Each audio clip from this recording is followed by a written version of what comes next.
हाँ जी दोस्तों, very good morning. और कैसे हैं आप? आज का वीडियो दोस्तों बहुत इम्पॉर्टेंट है। बिल्कुल एंड तक देखिए और एक प्रकार से ये आपको केयरफुल होने के लिए, आपको बी अवेयर होने के लिए, आपको वार्निंग के लिए। क्यों?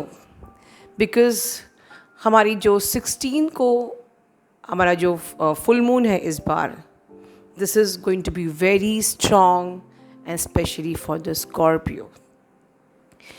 Basically, there are 4 super moons और ये जो आने वाला 16th को हमारा फर्स्ट सुपर मून है and this is known as blood moon, और आप फ्लावर मून भी बोल सकते हैं, और followed by the total lunar eclipse.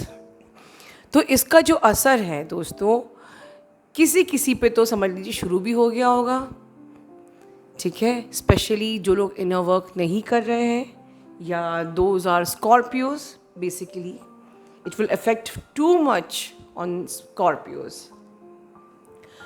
तो जो लोग इनर वर्क नहीं कर रहे हैं उनको तो इसका असर चालू हो गया होगा, और मे बी जिन्होंने थोड़ा बहुत इनर वर्क किया है उनको असर 14 से स्टार्ट हो सकता है, और ये लगभग आपके 17-18 तक रहेगा। इसका असर पीक रहेगी 16 को, मतलब पीक रहेगी इसके इफ़ेक्ट की बिटवीन 15 टू 16।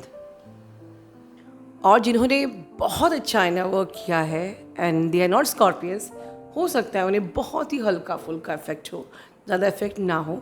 बट मेरा काम है आप लोगों को अवेयर करना, वार्न करना, पहले से प्रिपेयर करना, ठीक है। सो पहले तो हम समझेंगे कि ये ब्लड मून क्यों कहलाता है। बिकॉज जब लूनर एक्लिप्स का जो हमारा दिन है, तो हमारी जो अर्थ है stand direct between the moon and the sun, और जो अर्थ की शैडो होती है वो मून पे कुछ इस प्रकार से पड़ती है, तो it looks like it will give the it looks like reddish hue. तो इसीलिए हम इसको ब्लड मून बोलते हैं, इसको फ्लावर मून भी कहा जाता है, और फार्मर्स एल्मेनाक भी कहा जाता है। But because these are names given by the western countries, तो हम लोग बेसिकली इसको सुपर मून मानते हैं, and which is too much affecting to the scorpions. बहुत केयरफुल रहना है आपको, at least during the peak between the 15th and 16th। इसलिए मैं ये वीडियो बहुत अर्ली बना रही हूँ। ये ज़्यादा इफेक्ट फ्लेम्स को इसलिए भी कर सकता है बिकॉज मर्कुरी रेट्रोग्रेड भी चल रहा है, and very toxic energy, very abusive energy, blaming की एनर्जी, अननेसेसरी है ना, दूसरों पे ब्लेम करना बिना हम उनको पहचानते भी नहीं है, बट कोई ना कोई रीज़न ढूंढ के किसी को अननेसेसरी ब्लेम करना, ऐसी एनर्जी है। और साथ में अगर आप स्कॉर्पियन हैं तो आपके सारे सप्रेस्ड इमोशंस ऊपर निकलेंगे।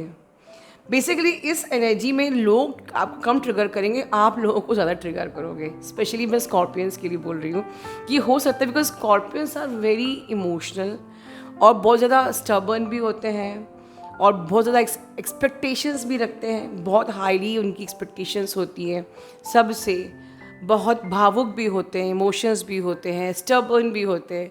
तो हो सकता है कि लोग आपको कम ट्रिगर करें, बट आप लोगों को ज़्यादा ट्रिगर कर सकते हो जब आपके वो सप्रेस्ड इमोशंस ऊपर आएंगे, ठीक है। सो वेरी केयरफुल, आपको अच्छे से इनर वर्क करना है, किसी से पंगे नहीं लेना है। ये इनर वर्क है, तो इस लगभग समझ लीजिए कि आज से ही बिल्कुल 17-18 तक आप लोग अंदर चले जाइए। किसी से, मेरी मेन तो वार्निंग यही है कि आज से ही बिल्कुल अंदर चले जाइए, अपने में रहिए, अपना इनर वर्क करिए, किसी से पंगे नहीं लेना है, you are not allowed to react. जो मेरा मंत्र है उसी को फॉलो करिए, ठीक है। You are not allowed to react, बिल्कुल रिएक्ट करना ही नहीं है, क्योंकि अननेसेसरी आपको ही प्रॉब्लम हो सकती है। सो ये 1 वीक आप अच्छे से मेडिटेशन करिए, इनर वर्क करिए, ट्राई साइलेंट मेडिटेशन, खूब सारा अपना ऑरा क्लियरिंग करिए, है ना। आप कुछ बताया हुआ है, पूरे अच्छे अच्छे मंत्रा चैंट्स आप अपने यूट्यूब पे लगा सकते हो, अपने घर के भी ऑरा को क्लीन कर सकते हो। बहुत ज़्यादा बाहर मत निकलिए, घर पे ही रहिए, क्योंकि बाहर आप लोगों से इंटरेक्ट करेंगे तो आप ट्रिगर होंगे, राइट। और अपनी जर्नी को प्लान करिए। अब ये is the best time to work on your blockages, क्योंकि आप बैठ के एनालाइज करोगे अपनी कमियों को। तो make plan for your journey, your strategies to heal your blockages, your strategies for your career and growth, क्योंकि इसके बाद जो टाइम है वो आपका बहुत अच्छा आने वाला है। तो ये जो टाइम, ये 1 वीक जो आपको अपने अंदर जाना है, तो वहाँ जाके सिर्फ अपनी मन की शांति पे ही काम नहीं करना है, बल्कि आपको अपने करियर पे आगे मुझे कैसे ग्रोथ करना है वो प्लान करिए, अपनी जर्नी को प्लान करिए। और जहाँ आपको लगता है कि यार वेयर आई एम स्टक, वहाँ पर खुद सेल्फ एनालिसिस करिए। नहीं तो आपके लिए मैं where I am stuck season भी इस टाइम पे स्टार्ट कर दूँगी, सो दैट कि आप इस चीज़ को एनालाइज कर सकते हो कि इंस्टेड कि हम बाहर जाके पंगा करें, जस्ट अंडरस्टैंड कि where I am stuck in my journey, मैं इस पर क्या इम्प्रूवमेंट कर सकती हूँ, क्या बेटरमेंट लेके आ सकती हूँ, उस पर काम करिए। और जैसे ये आपका ये सुपर मून निकल जाएगा, आगे बढ़िए, ठीक है। तो ये जो मैं बातें बता रही हूँ, ये स्पेशली स्कॉर्पियंस को मैं हाईलाइट करते हुए, क्योंकि आप पे ज़्यादा इफेक्ट होने वाला है। चलिए इस टॉपिक पे तो हम आगे भी बात करते रहेंगे, connected to your DMs energy, connected to yours energy. तो चलिए आज मैं एक इंटरेस्टिंग बात और करना चाहती हूँ, नहीं इनफैक्ट टेस्ट पेपर। जो लोग मुझसे लगभग 3-3.5 साल से जुड़े हुए हैं, उन्हें पता होगा कि मैं in the beginning her month एक टेस्ट पेपर लेती थी, ट्विन फ्लेम टेस्ट पेपर। बहुत टाइम से मैंने टेस्ट नहीं लिया आप लोगों का। 1.4 के मैं वीडियोस बना चुकी हूँ, ठीक है। तो आज ये फ्यू क्वेश्चंस के मैं क्वेश्चंस पूछती हूँ आपसे, 3 क्वेश्चंस, और आपको उसका आंसर लिखना है। और ये क्वेश्चंस कहाँ से आए हैं एक्चुअली में, ये आप ही से आए हैं। जो मुझे काउंसलिंग में आप लोग पूछते हो, मैंने कई बार आंसर दिया है, और मैंने कहीं ना कहीं इन क्वेश्चंस का आंसर मेरे वीडियोस में भी दिया है, बट आज मैं आप लोगों से पूछती हूँ। मेरा पहला क्वेश्चन है, क्या इस ट्विन जर्नी को हम स्पिरिचुअल जर्नी बोलकर, या हम जैसे कि कहते हैं ये स्पिरिचुअल जर्नी है, तो अगर हम इस जर्नी को स्पिरिचुअल जर्नी बोलते हैं या बोलकर, क्या हम प्रेम का हमें अस्तित्व मिटा देना चाहिए? मुझे एक सब्सक्राइबर ने कल ही पूछा था कि मैम अक्सर मैं सुनती हूँ ये जर्नी स्पिरिचुअलिटी की है, स्पिरिचुअलिटी की जर्नी है, आपको स्पिरिचुअली आगे बढ़ना है, सिर्फ डिवाइन यूनियन करना है, तो क्या इसको डिवाइन यूनियन के बाद क्या हमें, या स्पिरिचुअल पथ पे चलने के बाद क्या हमें प्रेम का अस्तित्व खत्म समझना चाहिए? ओके, नेक्स्ट क्वेश्चन भी कुछ सिमिलर ही है। ये भी मुझे लगभग 10 दिन पहले एक सब्सक्राइबर ने पूछा था, जैसे कि मैं खुद ही बोलती हूँ कि this is the journey of complete clearing, आपके पास वुंड क्लियरिंग, आपके कोर वुंड्स क्लियरिंग, आपकी एथरिक वुंड्स, आपके कार्मिक वुंड्स, आपके सप्रेस्ड इमोशंस आपको क्लियर करने हैं। तो एक डिवाइन फेमिनिन ने बोला कि क्या हमारी सप्रेस्ड इमोशंस को क्लियर करके या सबकॉन्शियस हीलिंग करके और स्पिरिचुअलिटी के पथ में आगे बढ़ने के बाद हमें कहा जाता है कि आपने किसी से प्रेम किया है, तो वो कहीं ना कहीं आपके जर्नी को ट्रिगर कर रहा है और आपके सप्रेस्ड इमोशंस को ट्रिगर कर रहा है। तो ये करने के बाद क्या बस यही जर्नी है? क्या इसके बाद प्रेम का कोई अस्तित्व नहीं, जैसे कि मैंने पिछले क्वेश्चन में पूछा है? ओके, अब ये तीसरा क्वेश्चन सिर्फ मेरा ही है, जो मुझसे किसी ने नहीं पूछा है। जैसे कि मैं सुनती हूँ कि जब भी अगर आपका पर्सन आपको, आपके इतने सारे ब्लॉकेजेस होते हैं, हो सकता है कि आप बहुत ज़्यादा डिस्टॉर्टेड हो, इतने ब्लॉकेजेस आपके अंदर होते हैं कि वो बिल्कुल आपको ड्रिल कर देता है पूरी तरीके से अंदर तक, ठीक है। और आप ऐसे इंसान को नार्सिसिस्टिक का नाम देते हो, नार्सिसिस्टिक पर्सन, नार्सिसिस्ट ट्रेट वाला पर्सन। तो क्या ये सही है कि जो इंसान, क्योंकि वो आपके अंदर तक आपको ड्रिल कर रहा है आपकी कमियों को बाहर निकालने के लिए, तो क्या हमें ऐसे पर्सन को नार्सिसिस्टिक ट्रेट वाला ट्विन फ्लेम कहना चाहिए?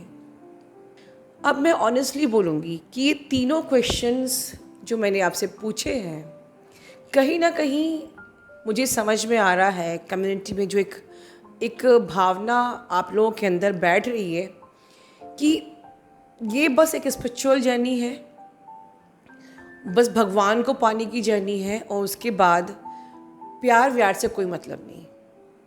ये जो मुझे समझ में आया आप लोगों के अबव 2 क्वेश्चन से, और थर्ड मेरे खुद के क्वेश्चन से, जो कि जब मैं देखती हूँ कि आप बस ये कहते हो कि वो नार्सिसिस्ट है उसे छोड़ दो, ये जर्नी सिर्फ स्पिरिचुअलिटी के है, अपने सप्रेस इमोशंस को रिलीज़ करो और आगे बढ़ो। तो आगे बढ़ने के बाद क्या हमें किसी से प्यार नहीं करना चाहिए? क्या प्यार करना बुरी बात है? और जब आप ट्विन फ्लेम्स हैं तो ट्विन फ्लेम तो हमेशा प्यार के बिना ट्विन फ्लेम्स का अस्तित्व ही नहीं है। Twin flames means high level of unconditional love, spiritual love. Yes, ये ट्रू है कि हमारा जो कनेक्शन है ये स्पिरिचुअल कनेक्शन है, जो मैं हमेशा बोलती हूँ, this is not physical relationship. But क्या सिर्फ हमको स्पिरिचुअलिटी में आगे बढ़ के या हमको डिवाइन से यूनियन करने के बाद क्या हमें प्यार को बिल्कुल इग्नोर कर देना चाहिए? क्या प्यार का कोई अस्तित्व नहीं है? ये मुझे आप लोगों के कंटिन्यूसली सवाल जो आप लोग मुझसे पूछते हो, मैं आप लोगों की एनर्जी पिक कर लेती हूँ कि आप एग्जैक्टली मुझसे खुल के तो नहीं बोल रहे हो, पर आप जानना क्या चाहते हो। मैंने कई बार बोला है कि this is the journey of spirituality followed by the love. Love आपको मिलता है। मैंने कभी नहीं कहा कि सिर्फ आपको अपने सप्रेस इमोशंस ही रिलीज़ करने हैं, सिर्फ सबकॉन्शियस हीलिंग ही करनी है, बस अपने ट्रॉमा को हील कर लेना है। चलिए, आपने सारे अपने पास के ट्रॉमा हील कर लिए, रिलीज़ कर लिए। किसी कोई सप्रेस इमोशन आपके पर्सन ने, आपका बचपन का कोई सप्रेस इमोशन आपका रिलीज़ कर दिया, ठीक है, वो कर लिया, तो उसके बाद क्या आपको प्यार करने का अधिकार नहीं है किसी से? क्या हमें शादी नहीं करनी चाहिए अगर हमारे कर्मा में लिखी है तो भी?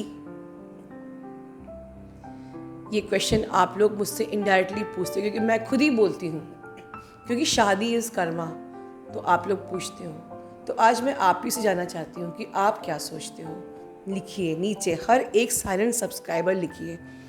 ये जो टाइम है ना, ये full moon in Scorpios are very emotional and they are very expressive. Release करिए अपने इमोशंस को। आज नीचे कमेंट बॉक्स में रिलीज़ करिए कि आप एग्जैक्टली चाहते क्या हो और आप क्या समझते हो इस जर्नी से, कि क्या ये जर्नी सिर्फ अपने सप्रेस इमोशंस को रिलीज़ करने की है, या अपने सबकॉन्शियस की फाइल्स खोलने की है और फिर उसको हील करने की है, या इसके आगे हमें प्यार भी मिलना चाहिए। ठीक है, अपना ध्यान रखिए। Love you all, God bless you all.